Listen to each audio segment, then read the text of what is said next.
చంద్రబాబు గారు బాధ్యతగానే ఉన్నారు. జగన్మోహన్ రెడ్డి 5 ఏళ్లలో 1000 రూపాయలు పెంచితే ఈయన స్టార్టింగ్ 1000 పెంచారు. అది మంచి ఆలోచన, అభినందించాల్సిన. శ్వేతపత్రాల సందడి అయిపోయినట్టేనా? ఆర్థిక శ్వేతపత్రమే మెయిన్ అని అనుకుందా ప్రభుత్వం? అదే చెప్పేసిందా?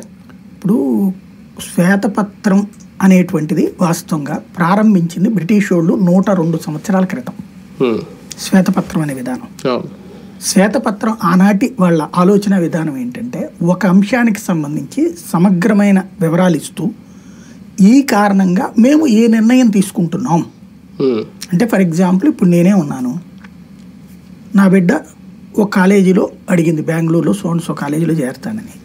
నేను తనకేం ఎక్స్ప్లెయిన్ చేశాను, అమ్మ నాకు వచ్చే నెల జీతం ఇది, మన దగ్గర వెనకాల ఏమీ ఆస్తులు లేవు, నా నెలకి ఇదిగో దీనికి ఎంత ఖర్చు అవుతుంది, దీనికి ఎంత ఖర్చు అవుతుంది, ఉండటానికి ఎంత ఖర్చు అవుతుంది, తినడానికి ఎంత ఖర్చు అవుతుంది, నా దగ్గర మిగిలింది ఇది. అప్పు చేసి చదివించడం అంటే ఆ తర్వాత తీర్చడానికి మనం చేసేది ప్రైవేట్ కంపెనీల ఉద్యోగాలు కాబట్టి ఏ రోజు గ్యారంటీ ఉంటుందో తెలియదు. కాబట్టి అప్పు చేయకుండా మన సంపాదనలో చదివించగలిగినటువంటిది అయితే నేను ఇది చదివించగలుగుతాను నీకు, ఇది నా శ్వేతపత్రం. అంటే నా దగ్గర ఉన్న వనరు ఇది, నేను ఇది చేయగలను అని చెప్పడం శ్వేతపత్రం.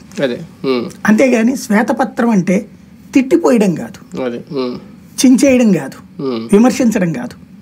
శ్వేతపత్రాలన్నీ ఇంతవరకు 5 ఏళ్ల నుండి చంద్రబాబు గారు చెప్పిన